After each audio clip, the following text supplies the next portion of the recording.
Hey guys, it's your favourite beer tuber with a 70s hairdo, once again with another mystery beer review. This time coming from my good friend Jake from Jaco Beer. Gave me this on our hashtag Brum Pissup weekend. Got a mystery beer from From Hopzine, got one from Jaco Beer, and I've already done one from Harry from Bluenose Beer Reviews. And yeah, I think this is one of those ones where it's just you pick which beer you want to do. Although the one I got off Rob was designated to me personally. And that always kind of fucks you up a bit with stuff like that, I suppose. But yeah, it was great to finally meet up with Jake. And we had an absolutely wonderful time in Birmingham and the surrounding areas. So yeah, it's pretty much the day after the weekend that we just had, and I probably shouldn't really be drinking, but I want to get these mystery beer reviews done a bit quicker than some of the other beers that I've picked up, just so I can get them uploaded a bit quicker. And yeah, so first of all, link down below to Jake's channel. I've got a small feeling that you might have already been subscribed to him before you subscribe to me, but if not, then I'll put his link down below. Is that a bit of yeast? No, it's just where the glass has been forged. But anyway, so without any further ado, let's get this open and see what we get. I've had varying levels of success with the mystery beers I've done up to this point, so I'm interested to see how we can do this time. So 440ml can. Oh, how can a sniffle get a bodily reaction like that? I don't know. So it's a pale beer, poured stupidly because we've got a massive head. Slight haziness there. It's got almost like a peachy sort of look to it. Yeah, it's almost like some sort of fruit juice. I can't put my finger on what it reminds me of, but I'm sure I've had sort of like a carbonated lychee drink that looked like this. There's a weird description, I suppose. But yeah, nice amounts of carbonation in there. Yeah, it's got that sort of like reddish pink hue to it. It's soft and gentle. Looks a bit thin in the glass because you can see through it. And that's a terrible description. And there's just shy of 2 fingers worth of a nice white compact foamy head. So not too sure as to what I think the style is at this point. So let's go in for a sniff. Well, it's definitely a sour beer. Loads of funk coming off this can.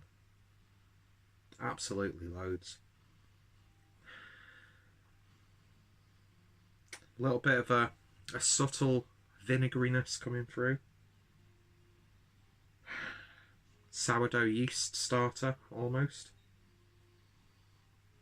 It's also got like a burnt aroma to it as well.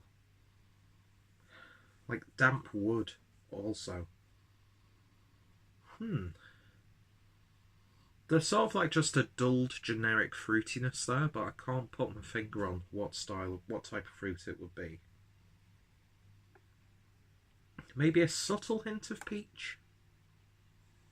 But yeah, it actually just smells more like a general sour beer funk as opposed to anything added to it. It's just because of these sorts of beers, not my favourite sort of aroma.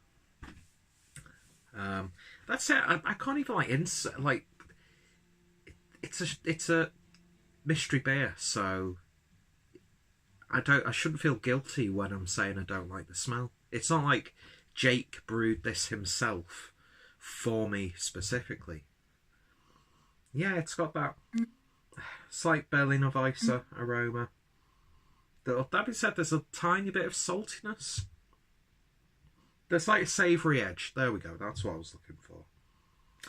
Yeah, interesting so far. Let's give it a taste. Cheers. And cheers, Jake.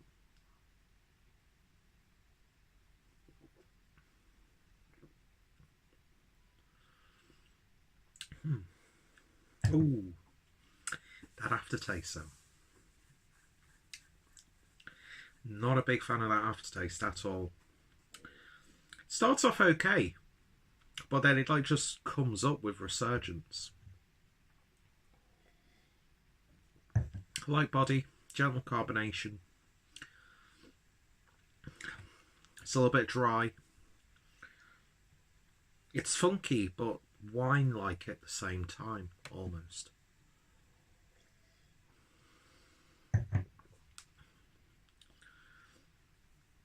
There's like a little bit of sort of like pear. Don't say it, pear. There's a little bit of a pear flavour coming out of it. It's interesting. It really, really is. It's not too offensive for my tastes, although it's not exactly a refresher beer. But that being said, this isn't chilled down at all. It's just taken straight out my cabinet because I didn't want to run the risk of chilling these down and then potentially getting dark beers where flavours would be masked. But it's funky, it's sour, it's bready, yeasty, just general sort of fruity tones. Maybe the fruity esters coming from the yeast. But then again, it is like pointing towards it being fruited at the same time. But I'm getting more like a pear sort of flavour. That sort of, you know, I don't like pears either. But that being said, there's a little bit of like a peachy, apricotty sweetness to it. But I just don't know. I don't know. It's really racking my brains. And the fact that it's in a 440ml can, I'm trying to think of breweries who do that. Because I've already had a left-handed giant beer as part of this mystery beer trilogy, I can't shake it out of my head that this might be a left-handed giant beer because they do quite a few sours.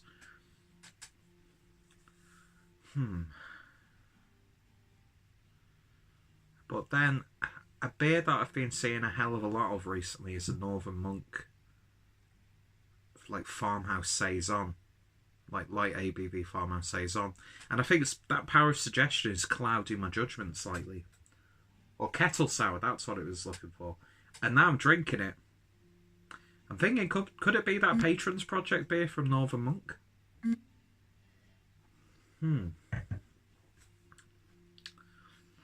Chilled down, I'll probably enjoy this a little bit more. It is reminiscent of some of the funkier beers that I had as part of my 2 Old Christmas. Do 2 Old do 440s? See? So style-wise, I'd go for a Kettle Sour or a Berliner Weisse. Don't think there's been anything added to it. No adjuncts or fruits, I should say. It's not really a puckering sour. It's not aggressive.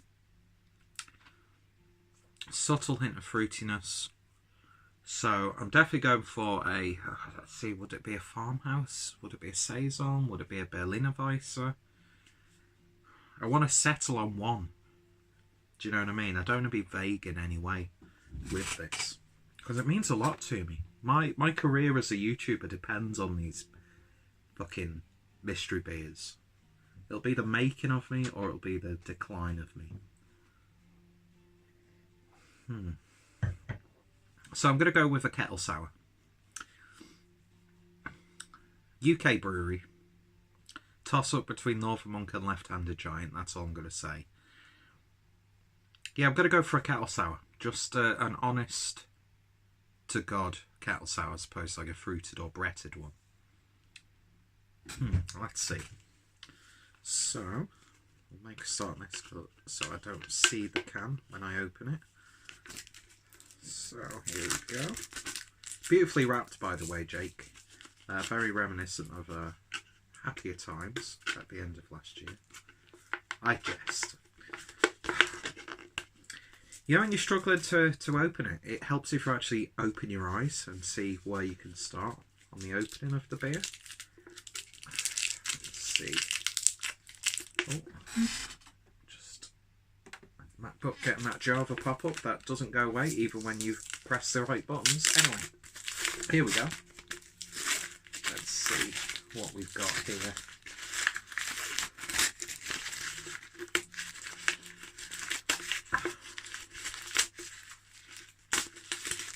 So, what we have is... See, this is a brewery that's not even on my radar, and it should be. So, we've got Pressure Drops Edna, and this is a seasonal sour with sloe and sea buckthorn berry, 3.8% ABV. Again, I mean, once you take a sip of it, you know what sort of style of beer it is. It can fall under the umbrella of many, but I don't think I was too far off. Do you know what I mean? Again, missed the mark. So let's see. Sea buckthorn berry and slow produced fruits that are best harvested after the first frosts of winter. These tangy little berries complement the sharpness of the Berliner Weisse style. So stylistically, I was kind of there. Until I said it was either a kettle saison or otherwise. But yeah, I'm not too unimpressed by that. But see, I don't know what sea buckthorn berry or sloe tastes like. So I don't know if they just complement the sort of funkiness or if they add different flavours. But yeah, interesting stuff. It got me. It made me think. And I do very much appreciate that, Jake. Really enjoying these so far. I've got one left of this trilogy. So I'm probably going to end up doing that after I've recorded this. Or, you know, well, I've drank it. I'm not just going to open another beer. But yeah, in terms of the beer itself, I'd give this a 6 out of 10. I wouldn't go out my way to pick up another can of it, just because it's not really my thing. But yeah, I'm not too ashamed of myself with my attempt at splashing myself in the face with beer, with working out what this beer is. So yeah, Jake, great job with the wrapping and with the beer style. And yeah, if you haven't done so already, please go and subscribe to Jake's channel down below. I'm not too sure if any of the guys have done their own mystery beers from the Birmingham meetup, but I'm looking forward to seeing just the videos in general, to be honest. So Jake, massive thank you. Hope you enjoyed the beer that you picked from my selection. And yeah, if you haven't done so already, go subscribe to Jake. His link is down below. I can't see it myself because my glasses have gone blurry. Maybe I'm just going blind. Thank you guys for watching, and I shall see you all next time, hopefully. Cheers.